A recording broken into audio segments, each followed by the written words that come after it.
guys, welcome back to the channel. Tonight I still have that special guest with me, Mr. Simon Stress-DeRay.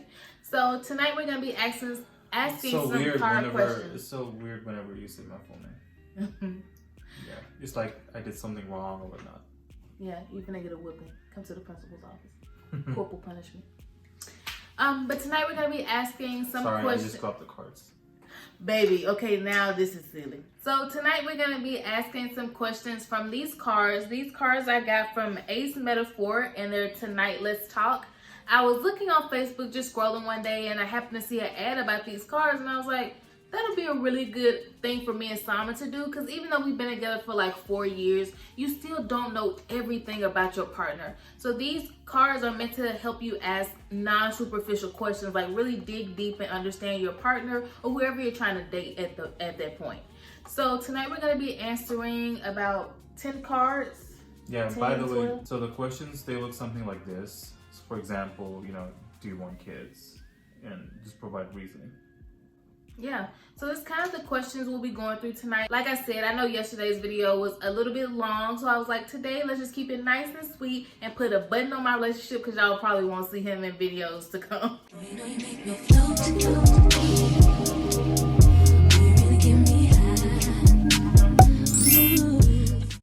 I cannot shuffle. Fun fact, I cannot shuffle cards. I have to do like the stacking. It's the stacking. It's not really shuffling the cards like the. Oh, you mean like this? Oh, well, we don't have a table in front, but like. Oh yeah, that's what I mean. Yeah. Okay. When they've been dating, like let them all come together, I can't do that. So he's gonna shuffle the cards. Like I said, we'll ask 10 questions. So maybe I'll ask 5. We'll pull from the stack, and then he'll ask 5, and we'll just answer the questions from both perspectives. All right. So the first question I pulled off the top. By the way, there's like so many cards though. Yeah, so you can have conversations for weeks. Like you can really dig deep into these cards. What are you most afraid of and why? Probably afraid of ending up alone, because I don't know.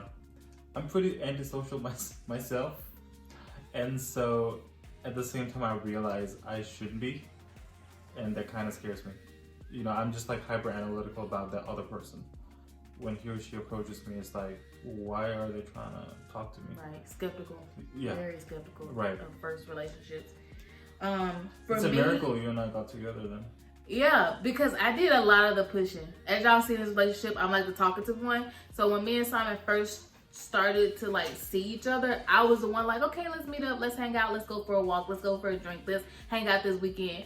And Simon was like agreeing to it, but he was always kind of with a guard up every time we met. Until I was finally like, you can let your guard down with me, right? Like I'm not gonna do anything malicious. And I guess that's how he seemed. Like I'm really a nice person to be around. I'm not gonna hurt you. I'm not gonna tell your darkest secrets. Like I'm just here to like get to know you and like see if we want to date.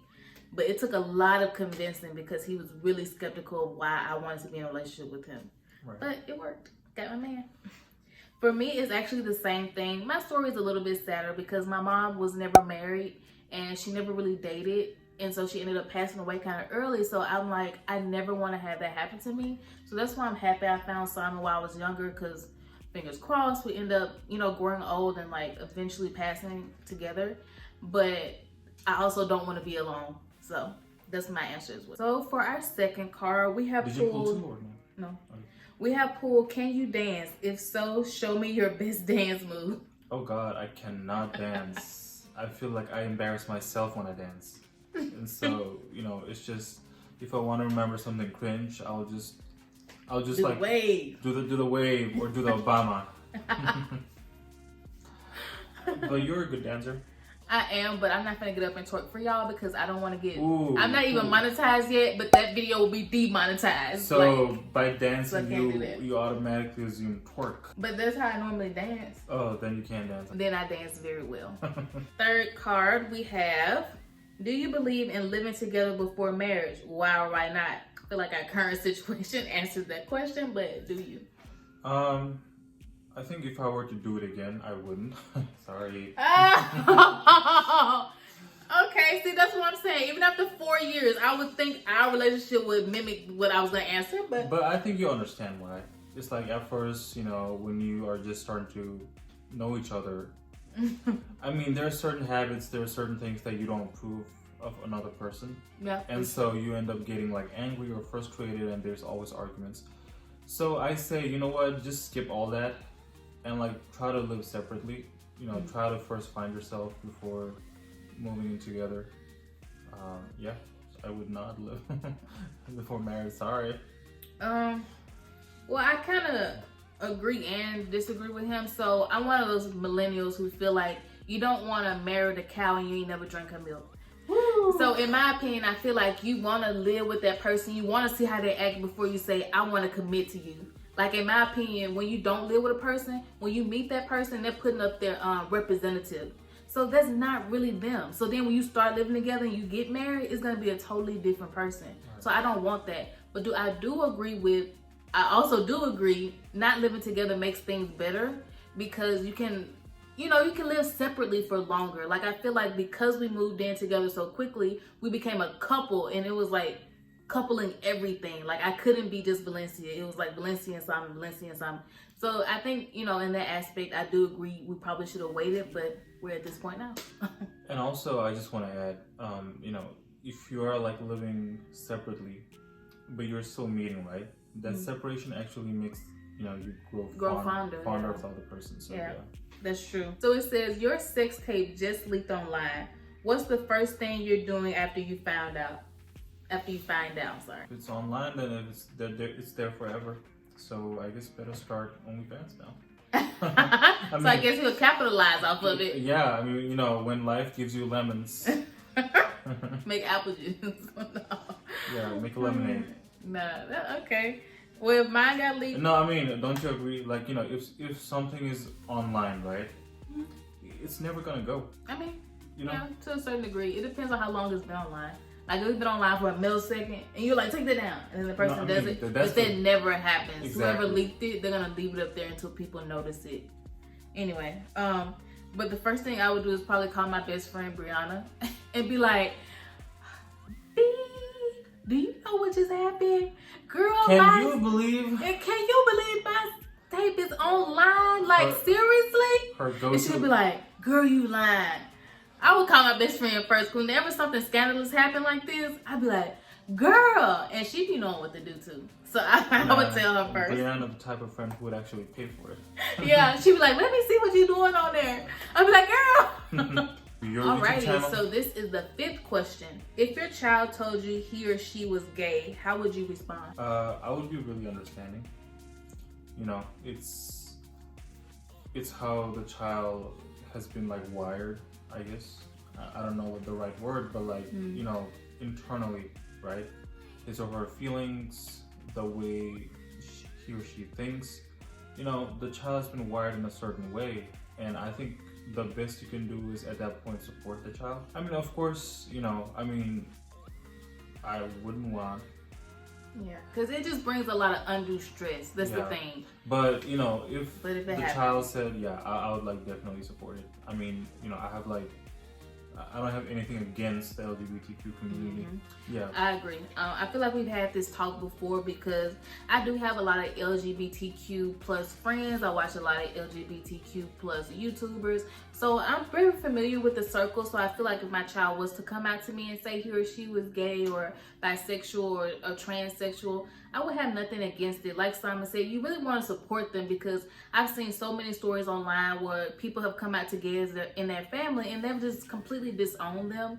And I think that's really sad because you're giving up on someone you love and cared about for so many years because they did this one thing that you cannot change. By telling them that they're no longer a part of your family, that will not change who they fall in love with and who they marry or have kids with. That's not going to change it. So I think it's best that you just get on board and still love them, even if you hate that one thing. And I still love them. Exact same. Do you consider yourself religious? How important is it to you that your significant other believes what you do spiritually? I like to believe. I'm practicing Christian, but I'm not very good at it. And I would agree with that. Yeah, and significant other, I wouldn't mind. He or she, like he. I think there's another conversation we need to have. Question number 6. Do you consider yourself religious? How important is it that your significant other believes what you do spiritually? So I do consider myself a practicing Christian. You know, just not very good at it. So about the significant other, I wouldn't care as long as she's not ramming it down my throat. It's like, you know, whatever she believes. Yeah, I guess she can keep it to herself, I can keep it to myself, and if we are both okay with it, then it's fine. What do you think? So I actually have a real life scenario where this happened to me. So the guy I was dating before Simon was a different religion than I am. And that was kind of one of the breaking points in our relationship, because I feel like if we can't agree on where we want to go in the afterlife, why are we spending this lifetime together? You know? So, and it has a lot to do with I'm a Christian, and in the Bible it says don't be unequally yoked with somebody. So you wouldn't want somebody who's in a completely different religion, doesn't even want to consider that yours may be the true way to God. So it's kind of hard to, I don't know, be with someone where y'all can't agree on like things like that. And then it says, how important is it that your significant other believes what you do spiritually? So when I was living in Texas, I was a lot more spiritual than I am now. And Simon, I mean, as you can tell, he's a very easygoing person that kind of like, you know, what is it called? A chameleon that kind of blends in with his environment. Yeah. Yeah, so kind of a chameleon. So whenever I did say, let's go to church, oh, let's meet with the pastor after, oh, let's go to Bible study, he was never opposed to that. So that made me feel a lot more comfortable saying I'm a Christian. I guess I was opposed because I just didn't want to get out of the house. But yeah. Yeah, initially it was like, I don't want to go to church early Sunday morning, but I'm like, Simon, let's go to church. I just want to sleep. Is divorce ever an option for you? Why or why not? Yeah. If you give me too much hassle, I mean... I give him a lot of hassle now, so I'm surprised we're not already divorced. Yeah, I mean... Sure. Yes. It's an option? Yeah. Okay.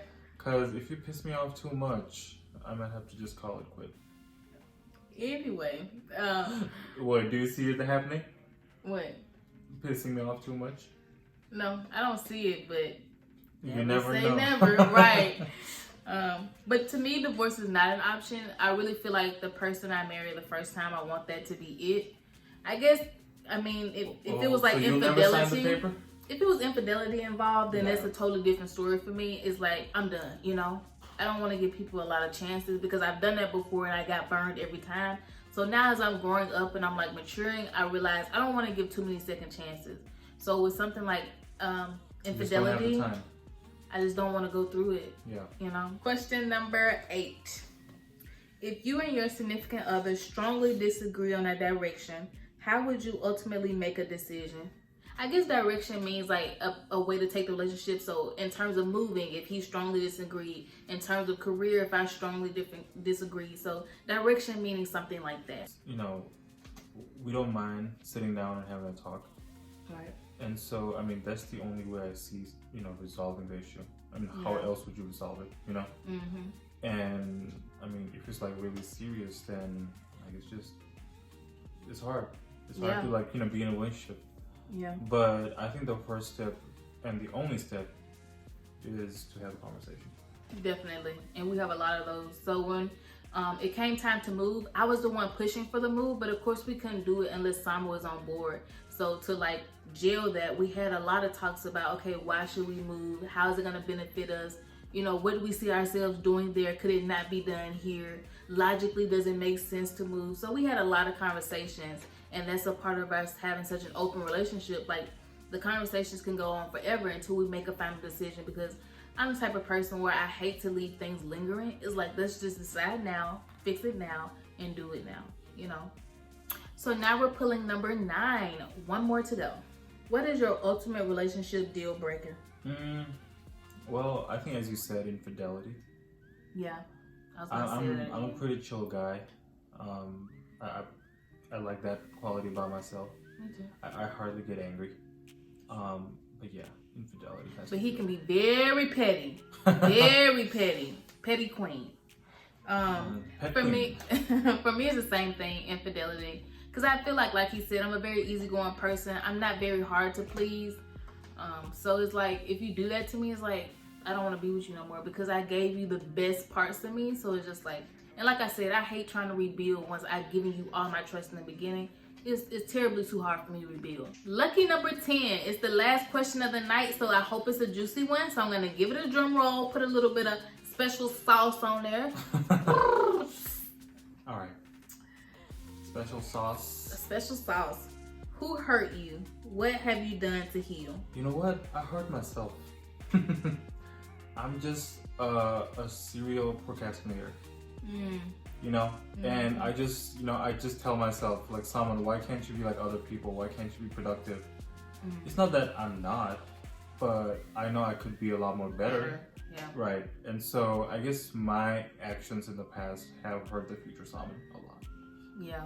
And so, you know, I'm trying every day as I'm getting older, I'm trying to get better. Like through various means. Either through keeping note, you know, just tracking habit, just motivating myself more, just trying to read more. I guess those stuff. But yeah, the old Salman, it has really messed up the future Salman. I would say the same thing. The young Valencia, the one who like didn't want any guidance, didn't want to stay home and like be around family. I wanted to be in the streets with my friends. The rebel. Yeah, so I really missed out on a lot growing up that I wish I hadn't, you know, just because I wanted to be someone else that I was not. Like, I mean, make it clear, I was not this person who's gonna rip and run the streets. Like, that's just not me. That's not my personality. So I guess if I had to say who hurt me, I hurt myself by not listening, not staying home with my grandmother and mom more, because both of them have sadly passed away. And I wish so much that I had been around them a lot more, to ask them questions, to get in their head, just to really understand my mom and grandma. But no, I wanted to be young, I wanted to have fun, and I didn't want to think about the real world, like one day they won't be here, and then that day has happened, and then now I'm like, ugh. And then how I'm healing, I'm basically just trying to make myself better for like my children in the future and my grandchildren. Like, I want to be so loving and so caring and always be around them for as long as possible. So that's how I'm healing myself from the trauma I experienced in my childhood. So this was another exciting video. I feel like over the course of this weekend, you've gotten to know me and Simon a lot more, and our relationship, which I'm really happy to share with you guys, because as I mentioned, this channel is all about being transparent, and it's also about being consistent. So give your girl a yellow star for being consistent. But, I always want to be transparent with you guys, and like my relationship, I feel like it has taken definitely a backseat to school, work, and YouTube. So I just wanted to appreciate you, my baby, in these videos, and let him know I love him and I love this relationship. And I wanted to introduce him formally to the babes. So hello babes, this is your father. Anyway guys, I'm gonna stop rambling. Thank you so much for watching this video. As always, be sure to like, comment, and subscribe. And until next time, bye. Bye babes.